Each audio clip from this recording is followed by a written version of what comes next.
Welcome back to Missing. I am Tim here today with Lance. Lance, how are you today? I'm doing fantastic today, Tim. Great to be back in this seat behind the microphone with you on the other side of this Riverside screen with a guest who is an old friend of the show, super successful journalist, really digs in on the topics that come to him, and he's never lacking with his passion. But Tim, I want to dig into your mood. How are you today? What's going on, sir? Not much. I'm doing great over here. Thanks a lot for asking. Yeah, very excited to introduce this conversation that we had with, I'll say it, Lance, legendary journalist Steve Fishman. And this is his new podcast. He has done several in the past, including the runaway hit Empire on Blood. But this one is called My Friend the Serial Killer. And it's a very interesting story about Steve and his relationship with serial killer Robert F. Carr III. So it's definitely a show you want to check out, and really had an interesting conversation with him. Yeah, we did span quite a number of topics in this conversation because at this point we're like old buds with Steve. His company, Orbit Media, is fantastic. You can go to orbitmedia.fm and you can check out all the work. And you mentioned, Tim, he had the runaway hit, the fantastic show Empire on Blood. That's also being re-released with some new information and sort of like a director's cut, so to speak. If you haven't listened to Empire on Blood, give it a shot for the first time. If you have, check out the re-release for all the new nuggets that came his way in the meantime. Okay, so we really hope you enjoy this conversation. Make sure to follow us on social media at Crawlspace Podcast or Crawlspace Pod. We're going to break quick for commercial here, and we'll be right back with Steve Fishman.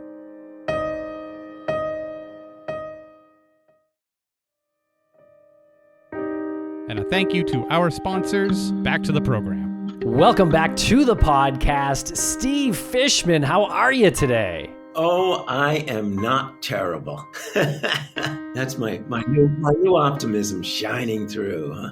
Not terrible is a wonderful way to answer that question, and I always get so excited when we're able to say welcome back to the show. A return guest is always welcome here, and you were one of the most interesting and best guests that we had. I think, Tim, we said this was 2018 that we had Steve on? I think so, yeah. I hadn't heard a podcast like Empire on Blood before then or since then. I will say that our show Dark Valley is right up there against Empire on Blood, but when I listened to that show for the first time, I was so excited to have you on, and I'm so excited to have you back on. What have you been up to? How you doing, other than not terrible? I'm good, but the 6 years suggests that we all have survived the podverse, supposed implosion, if you believe what you read, and it's probably somewhat true, yeah. So we're still here, we're still kicking, we're still making stuff, and that's exciting. And by the way, congratulations about Dark Valley. It really was a kind of stellar representative of the genre. With Empire on Blood, what we decided to do,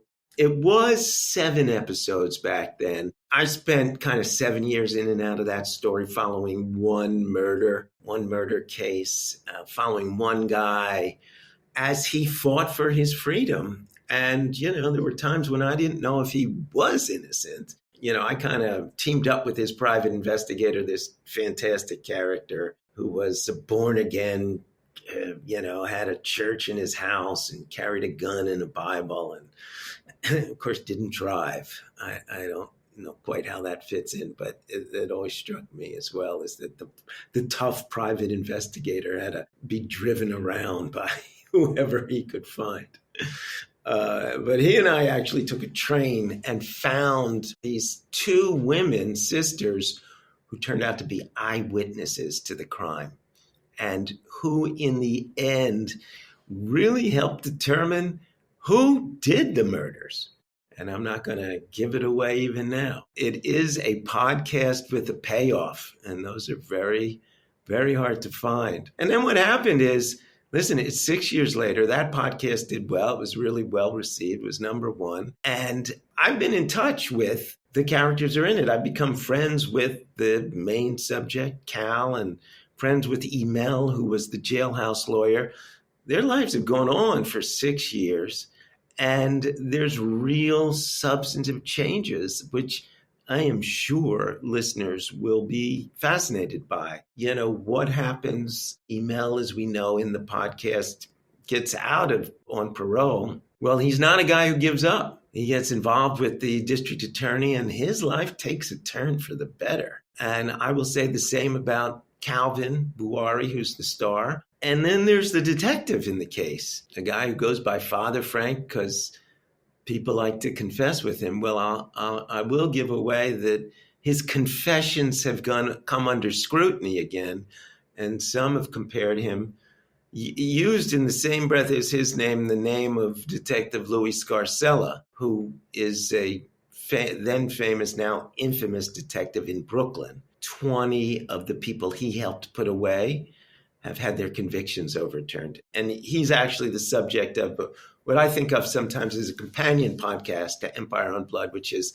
The Burden, which we put out recently. And that detective cooperated with our podcast exclusively. He didn't talk, and now he really tells the whole story. And it's pretty fascinating to be inside a crime story from the point of view of the detective, which, happens so rarely. Yeah, for sure. And you just brought up The Burden. Might as well take the opportunity to elaborate on that. Can you tell us as much as you feel comfortable telling us about how you started The Burden, and how do you manage to work a relationship with a character like that so you can get the information you need? It's a good question because it was not easy. I come from New York Magazine, and so I had some practice kind of creating relationships with people. I mean, my big relationship there that was kind of the headline was Bernie Madoff from prison kind of became my confidant, or I became his confidant. And so he talked to me at length, and that was fascinating. And that took, I think, a year to land him. And then, I moved to true crime. I mean, Bernie Madoff is true crime as well, but I moved to a bit more kind of blood and guts true crime, and, did this story, Empire on Blood, about Calvin, and really, was able to form relationships with all of the characters. The person who was convicted, the prosecutor, Turtle Man, because turtles roam free in his house, Detective Father Frank. And I think that it's a process of getting to know somebody, being there, representing that you're going to tell their story, and kind of being willing to be that stalker. That stalker. With Detective Scarcella, he had kind of hit hold on the media for 10 years because he had become, in the headlines, detective disgrace. And the media really just pilloried him. And, as much as we're all part of the media, I think we know that when, the media gets scent of a storyline gets fixed and you can't really change it. It gets repeated and there's a pile on. So I kind of went to him with that notion that, listen, everything bad about you that could be said has been said. I know there's another story to tell. And he said, well, I'll tell you what, why don't you come visit me at Banya, his favorite Russian bathhouse. I don't know if he wanted to make sure I wasn't wearing a wire or not, because that's one way to make sure. Yeah, in a bathing suit. So, we kind of made friends, even though, I kind of was put through a series of tests. I mean, I go into the sauna and he beats me with oak leaves and lectures me about how it's like having a third kidney. It takes the toxins out of you. And then he was president of the Polar Bear Club. He's for years was a real big shot in Coney Island, and that's the Coney Island Polar Bears Club. Those are the crazy people who jump into the Atlantic Ocean on New Year's Day. He swims year-round in the Atlantic off Coney Island. And so he said, why don't we take a plunge in the Atlantic? It was March, and March is colder than January. It'll actually take your breath away. It's like hard to breathe, but I jumped in a couple times. Finally, one day I said to Louis, Detective Scarcella, I said, so I passed the test? And he said, passed the test. And he sat down in the studio with us, and frankly, he talked and talked and talked. I find, and I'm sure you guys do, when people start to talk, they reveal themselves. Even when they don't want to, even when they don't intend to, kind of start to get stories, oh, this happened and this happened.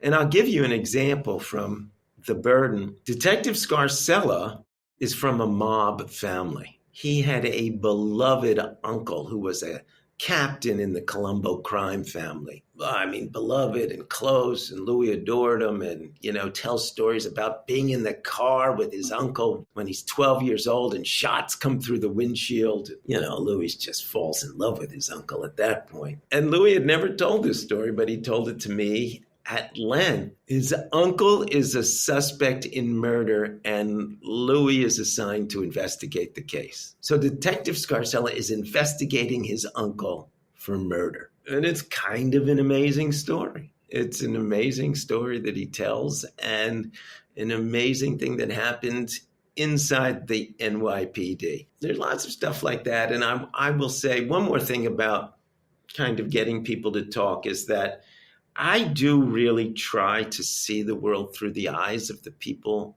I'm talking to. So, I suspend disbelief. I know a lot of journalists will want to be combative and, ask really hard questions, sometimes gotcha questions. And I really like to be able to spend time with people and assure them that, their story is worth telling, and I'm here to learn about it. And, let's hold hands and build that bridge together. I'm not insincere. Maybe have a talent for sincerity. I do think that the ability to be empathetic really is an ability that works when you're a journalist. So what's happening with Empire on Blood as far as it being re-released? I understand there's a re-release. Yeah, listen, the music industry does this a lot, remixes, re-releases. We just thought it's a great story. It's evergreen. In true crime, we're all always doing stories that are historic, that are not taking place at the moment. And this one, has it all. The great characters, the great plot, the twists. It's 6 years old. The company that funded it went out of business, so it was an orphan. I went to them and pleaded and begged, and then, of course, wrote a check and got it back, and then took it down so nobody could hear it. And we decided that we would re-release it because it was a great show, and also because there were these advances in people's lives. The show ends chronologically in 2018. It's 2024. So these people have had big lives since then. I will say the infamous went to famous, the unhappy went to happy, and the reverse as well. So we added 3 bonus episodes, really with some stuff that got cut, and then with a lot of other stuff that we've, gone out and newly recorded, but really about the characters and their lives and their development and what happens to people who you think while you're doing the podcast and while you're listening to the podcast. What is, in your mind, the importance of delivering that information to your listeners? Like the updates, revisiting the characters. You have a choice to do that or not, and you obviously find that important. What do you want the listeners to take from that? Why is it important for you? I don't know. When I listen to a podcast, I get very involved with the characters. Characters are always my way into a story. We do that with TV too. We do that just like we do with audio. And feeling like I know something, I get disappointed that the story ends. I get disappointed that I'm cut off from them in a certain period of time. So I think it's natural to want to know what happens to them. We have dropped them out of our lives as listeners at a very dramatic moment in their lives. Cal comes to the end of his hearing. His life changes at that moment. Well, 6 years on, his life has changed again. And I think people will be really surprised. So the reason you make any story is because I think of the way that it grips us, the characters speak to us, the characters enthrall us. What happens to them is interesting. And there's a certain kind of, I think both in the bonus episodes and in the first 7 episodes too, there's a certain kind of soulfulness. I mean, these are people who really open up. In our first episode, Cal, who is a big-time drug dealer, a very tough guy, he's in tears. He brings us into his world. And so now what we're saying is his world doesn't end. In fact, it takes a huge turn. And Cal is leading another life. I will give you a hint. When he was in prison, he wrote 7 business plans because Cal, the drug dealer, always thought of himself as a businessman. He didn't necessarily think of himself as a drug dealer. And he wanted to always be a businessman, an entrepreneur. And some of that comes true in a really surprising way. And we'll be right back after a quick word from our sponsors. Thanks to our sponsors, and now we're back to the program. I would love to talk with you about Smokescreen, My Friend the Serial Killer. So it's on a feed called Smokescreen, and the subtitle is My Friend the Serial Killer. It seems like every season has a different journalist doing a different story. So I'd love to know a little bit about the mechanics of how that works, but maybe that's more of an offline conversation. But tell us about the story. What's going on with this story, My Friend the Serial Killer? Well, the "my" in My Friend the Serial Killer refers to me. So when I was 19 years old, I dropped out of college and, was somewhat directionless, and which, I somewhat embraced, and my parents embraced somewhat less. So I got kicked out of the house and ended up hitchhiking, as I liked to do back then. This is actually in the late 70s. I ended up getting an internship at a small newspaper in Connecticut, and I was desperate to make a hit. I mean, I walked into that newsroom and it was just like so exciting. Newsrooms, they've gotten a little bit more sedate because obviously everybody's on a computer now, which is so quiet. But back then, you could smoke in the newsroom. And also, there was the clatter of typewriters, and then there was the thump, thump, thump of the wire machine, which was, the Associated Press was constantly spewing out news out of its teletype machine. I hitchhike one day back from a friend's in Boston. I get picked up by a very nice guy, maybe 10 or so years older than I am. He lives in the town where I'm living, Norwich, Connecticut. I worked for the Norwich Bulletin at the time. And he shows me a shortcut home, and we start talking, and he's out of prison just recently. And I immediately think, oh, this could be a story, the reintegration into society, etc. And I said, oh, I like to, and he's very much up for it. He has me call the supervisor. Supervisor says, do you know what he was in for? At which point I said, actually, no, I was not yet an experienced reporter. I forgot to ask that question. And he shuts it down. I put his name in a file away in a drawer, and it's probably 3 or so months later. And the AP machine now, it's like spitting out news constantly. And suddenly, when there's big news, the bells ring, ding, ding, ding, ding, ding. And like bells are going off like crazy. And it turns out that this guy has turned himself in Florida and confessed to murdering 4 people, and he got all his victims hitchhiking. So there's this like, oh my God moment. And then there's this, oh my God moment where I say, wow, I know this guy. I have his phone number. Maybe I could get this story,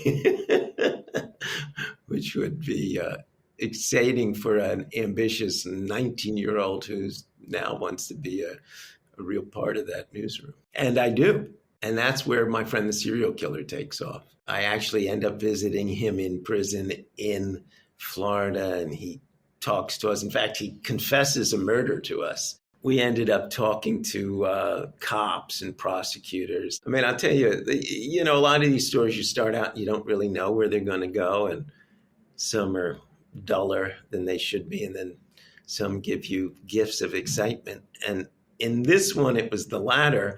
It turned out that this killer, his name's Robert Carr, he actually confesses to crimes that nobody knows are crimes. He confesses to 4 murders. There were no bodies. There were no clues. Nobody had reported the murder. They were known as runaways. He says, no, I'll bring you to the bodies. Without the bodies, there's no crimes, right? So it's quite important.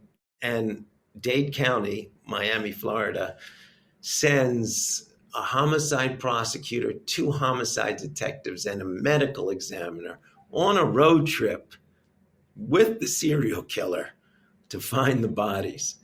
And as they say in Hollywood, and then hilarity ensues. I'm actually not kidding. I mean, you want a good time, hitch yourself up to a medical examiner. I mean, they got stories to tell. Well, the victims that he was convicted of murdering, Todd Payton, Mark Wilson, Rhonda Holloway, and Tammy Ruth Huntley were his victims, correct? Correct. How did you differentiate yourself from them when he picked you up? Well, I asked him that question because, back then, I mean, I was a late bloomer. At 19 years old, I was not shaving. And, I was about the same size as Robert Carr. I think I was probably outside of his demographic, his sweet spot. So the 2 boys were 11 years old, and then Tammy was 16, and Rhonda was 21. But he was definitely looking for, he did end up raping a 16-year-old boy. So I maybe was, some small amount of time outside of his target group. But also, he was looking for somebody who was not going to give him a hard time. And that meant physically. But also, I think that he chose people who were in some way passive or maybe disadvantaged. And I imagine going back that I, in that car, maybe showed some signs of aggressiveness, not in relation to him, but in relation to getting this story. When I later sat down with him in prison, he said to me, because the way I had actually gotten to him, that phone number I had in my drawer, it led to his home. So his wife picked up the phone, and I became friendly with his wife. And I became friendly with his daughter, who I actually tracked down 4 decades later. When I met him in prison, he said to me, "Just don't bother my wife." And I said, "Well, why? Am I bothering her? She seems, to be open to my visits." And he said, "I don't know if you're bothering her or not, but she said you would sell your grandmother for a story," which, I pled out of context. But I wonder if I gave off that vibe a bit when I was in the car, even talking to him, that I was maybe a little bit more aggressive than 2 11-year-old boys. When he was driving and he picked you up, was he scouting for somebody? Absolutely. That's what he did all the time. He spent hours and hours, days upon days, just driving around, picking people up, hitchhiking. Do you think he's got other victims out there? Well, he claims he doesn't. And since he confessed to murdering people who no one knew were murdered, it kind of seems likely that he's coming clean. There were a lot more rape victims out there. Oh, right. How many rape victims? Probably a dozen. Take us back to that car ride. How much do you remember that? And was there any tense moments? Was he friendly enough? Well, I'll tell you what the tense moment was. We had a nice conversation. I mean, it was, about him being in prison, but he was congenial. I mean, he was not a creep. He was like an easy guy to talk to. His daughter later described him as the life of the party. I don't know, I quite saw that, but definitely he was easy to talk to. And listen, the medical examiner who went on that road trip to unbury those bodies, he said, I thought of him as a friend. Now, the medical examiner was a little weird, but he had a kind of friendly demeanor and came across that way. But the tense moment is when you go for the door on the passenger side to get out, the door handle doesn't work. That's how he got his victims. And not quite freaked out, but, anxiety rose. I mean, you just don't know what it is. And you turn towards him and he said to me, "Well, I got to get that fixed." And I reached out and opened the door from the outside. But obviously with others, he didn't do that. God, what a terrifying moment. With others, he flashed a knife. And it's actually incredibly chilling because we have confession tapes, his confession tapes to the cops, incredibly detailed and, I mean, incredibly chilling. You know, he kind of dressed a laundry list or shopping list of the things that he would buy in preparation for his rape killing sprees. And one of them was, he said he needed a sharp knife with a sharp tip that was shiny so that somebody could see it in the dark. He thought through every detail. Right. So that's like an intimidation factor for him. Yeah. He didn't kill him. What he did was he flashed the knife, poked them with it, and wanted them to see that he had a big butcher's knife on him. He said that after he showed the knife, he only had to show it once. When you're speaking with someone like this, you're interviewing this man in prison, and you're learning these details, how do you compartmentalize your professional obligation as a journalist and wrapping your head around the fact that you were that close to him and you didn't know what he was capable of? Where do you separate yourself there? Where's the line for you?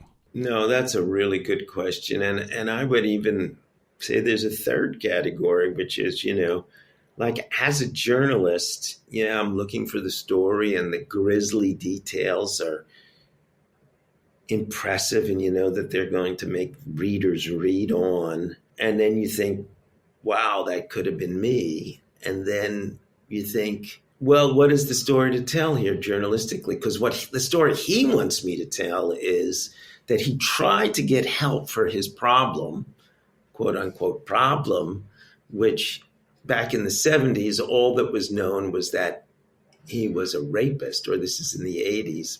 All that's known is he's a rapist.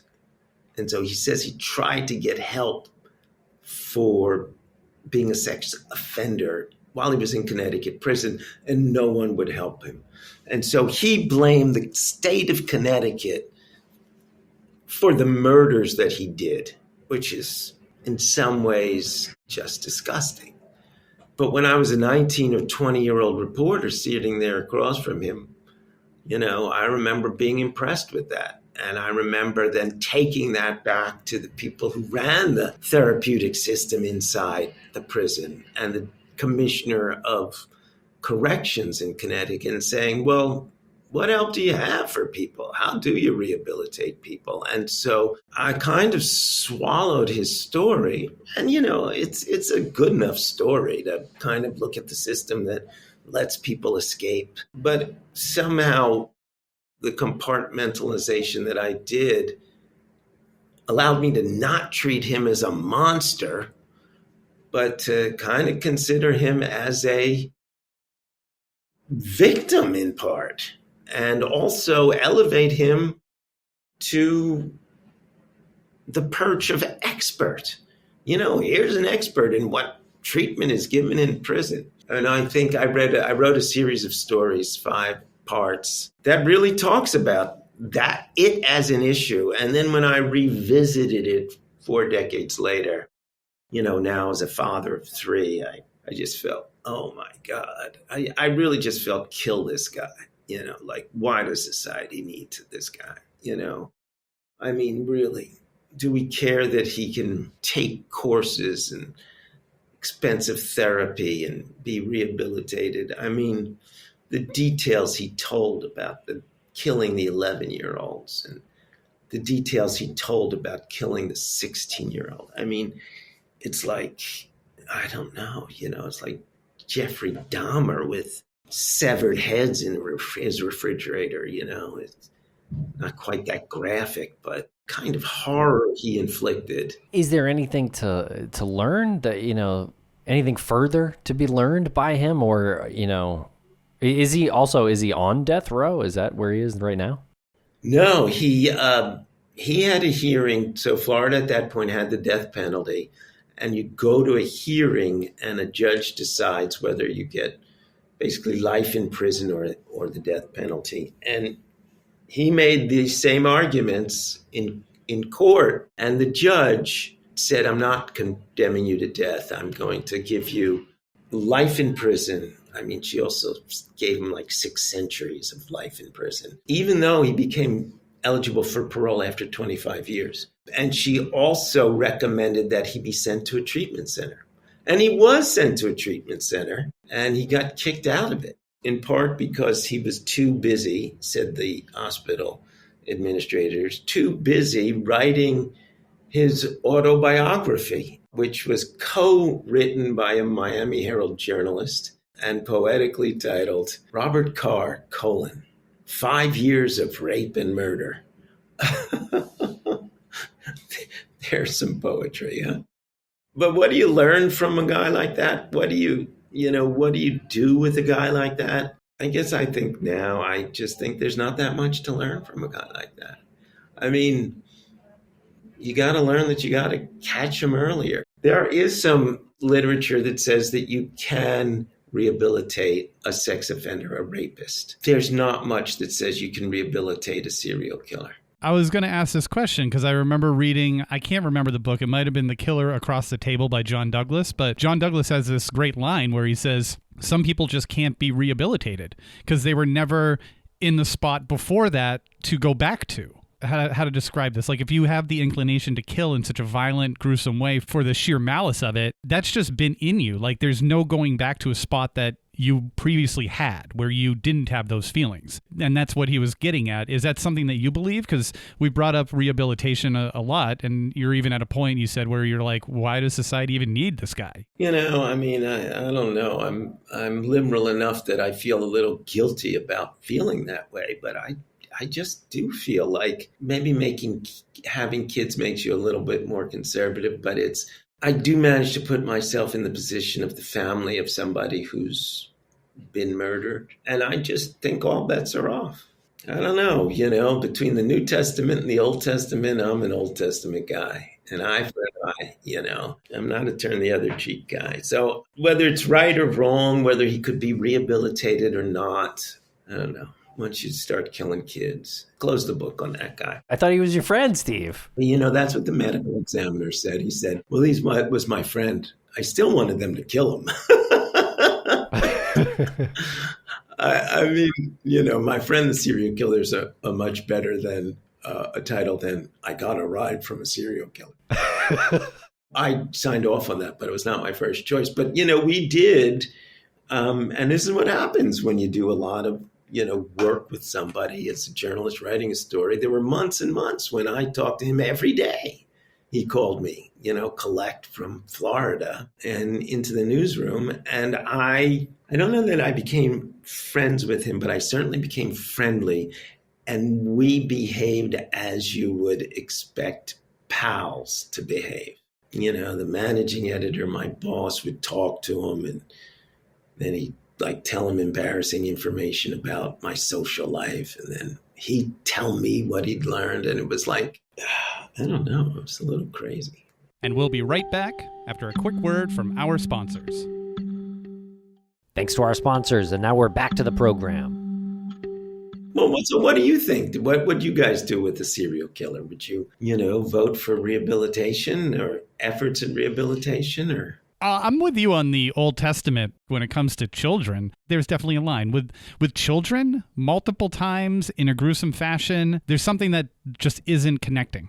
I'm not a psychologist or anything of that nature, but there's just something not firing in the brain. Well, let me play devil's advocate for a moment then. Why did he confess then if there's no chance of rehabilitation? Right. A good question. I mean, and he said that he confessed because he didn't feel he could control himself. He actually very specifically says it's because he wanted to stop killing and he had just killed the 16-year-old. He said he had a relationship with her. He felt she liked him, but he also clearly felt an emotional kinship with her. So he walks in and he says, I want to be clear about this and tell you what I did because I don't want to do it again.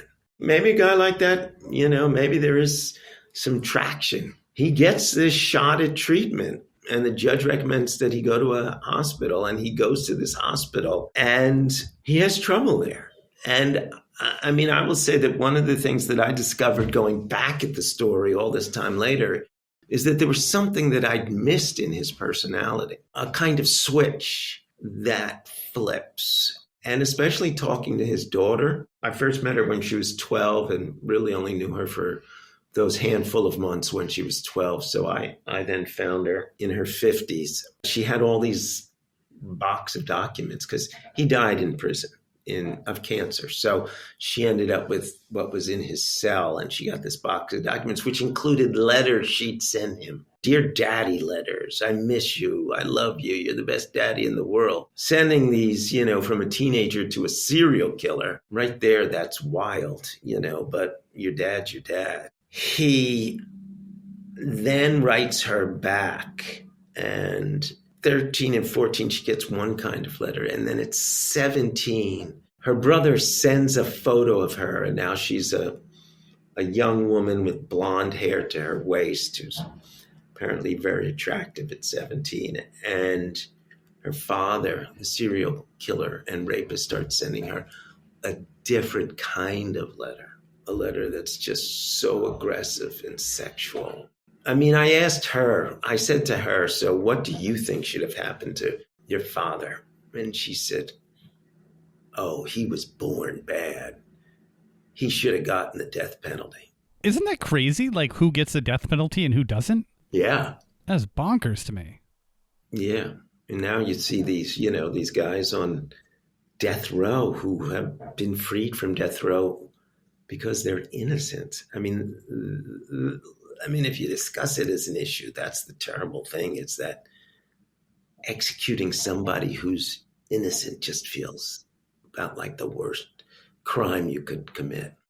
I mean, executing someone who's innocent, or how many stories do you hear where someone's just been in prison for 34 years and they've known that they've been innocent for 18 of those years, but some sort of bureaucracy has kept them from being a free person? Like, the whole prison system, for God's sake. Yeah, for God's sake. I just did. So for the burden, one of the great aspects of the burden is, so you have the detective who speaks, and 20 of the people he helped put away, have had their convictions reversed.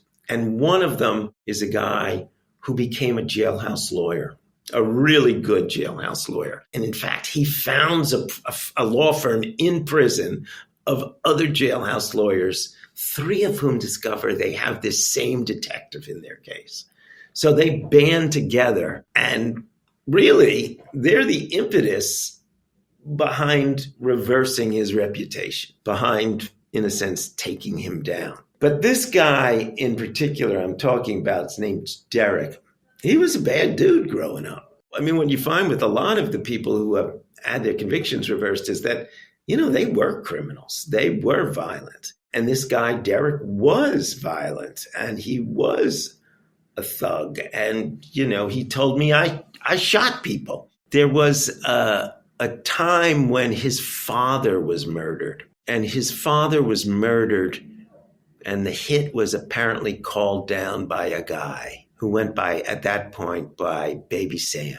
Baby Sam spends 35 years in prison. It turns out he was investigated by the same cop, Detective Scarcella, who helped put away those 20 people and helped put away Derek. And Baby Sam appeals his conviction on that basis and has his conviction reversed. And I called up Derek, whose father was killed in a hit supposedly ordered by Baby Sam. And I said, Derek, Scarcella has just gotten the person who may be responsible for your father's death out of prison. What do you think? And Derek said, let him out of prison. Let him out. Scarcella deserves to be in prison. So it was a really interesting choice to make. And then he said to me, and how long's he been in there? And I said, 35 years. He said, 35 years in prison is a long time to be in prison. I was in prison 31 years, and I hurt a lot of families. It's too long to be in prison. So to your question, or to the point of, does every murder deserve to require that the murderer be put to death? A guy in Derek's position says no. I would like to comment on when I was playing devil's advocate. I think you're right about this guy, about Carr here. I don't know that there was any way to rehabilitate him. Well, tell us a little bit about Orbit Media. Yeah, so Orbit Media is the company I founded with a few other people. So one of my co-founders is Fisher Stevens, who's the Oscar-winning documentarian. He's got a role on Succession. He's an actor, and then he's the director of the documentary Beckham, which just came out. So he's a kind of great creative storyteller and kind of sets the tone for the company and for the other founders, because none of us are audio natives. We really come from telling stories in other mediums. I have a person who ran Blumhouse TV, which is a very vaunted TV and film production company. And so she kind of comes to the TV end. And then a fellow journalist, Devlin Ross, who's a fellow journalist and has told a number of really powerful stories. So the premise behind the company was really, we're people who know how to tell compelling stories. And we really love the audio medium. So what we're going to do is we're going to pair ourselves with really talented audio engineers, audio producers, and tell really compelling stories. We happen to kind of find those stories, and it's a field that I've long been in and been fascinated with, in true crime. You know, the stakes in true crime are always high. The stories are always compelling. There's loss, there's grief. There's often triumph. So we've really kind of landed there. Now, you know, we kind of go where the story is, and we've got actually another podcast coming out. So we just dropped Empire on Blood, the director's cut, I guess 3 weeks ago. And we've created a feed now, a true crime feed. So as a company, we want to be able to, like you guys have done, kind of create a network of true crime stories that a person can go to and listen to. So they can go to one place, they can hear kind of quality storytelling. So we're determined to kind of keep this feed alive with great storytelling. And we've got another one coming out. It's called Avenger. It's about crime, but it's about a woman in Argentina. She's 19 years old. She's a political activist on campus. She's kidnapped at the time there's a military junta running Argentina. She's kidnapped off the streets, thrown in a prison camp. Most of the people in that prison camp are executed by being tossed out of planes in the middle of the night, alive, by the way. She avoids that fate, comes out, becomes a journalist, and tracks down the pilots. And so 20 years later, she gets justice. So we're putting that in our feed. That'll come in October, called Avenger, unless we get sued by Marvel. That's an incredible story. What a cool company you have there. Thank you. Yeah, no. So we're really proud of the company, and you know, I come from publishing and magazines, and it's just proven to be a great experience to kind of be involved in a medium that I fell in love with.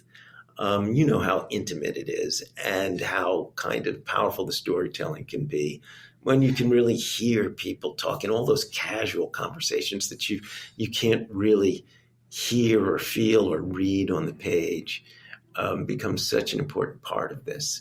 Tone of voice, tears, everything. And then, you know, the ability to kind of negotiate these waters yourself. You know, I had worked for people for a long time, and the ability to kind of green light projects and to say, this is an important story. We should do it. These are great characters. We should do it. It's really wonderful. It sure is. But I can't let this go without asking you how someone named Steve Fishman partnered with someone named Fisher Stevens, and the name of their company is not some combination of that.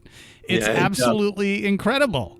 Well, you know, the other twist to that is that Fisher Stevens is born Stephen Fisher. Really? So Stephen Fishman and Stephen Fisher. We did think of the two fishes, actually, at one point. That was both our nicknames growing up was Fish. Right. Yeah, that is incredible. We it was when we were first looking at interviewing you again, I think we both stumbled upon that and was like, am I seeing things? Like, how is this possible? How did the universe do this? Yeah. So wonderful. Thanks so much for having me, guys. Yeah, thanks so much for spending some time with us here, Steve. This was a really great conversation. Yeah, it was really fun. And we'll look forward to your next podcast. And I hope people will listen to Empire on Blood, the director's cut, and The Burden is up there too. Yeah, all of the shows that you have listed on Orbit, great work with everything. Let's not have it be 6 years before you come back on. Let's make this a regular thing. I'm down. Let's do it.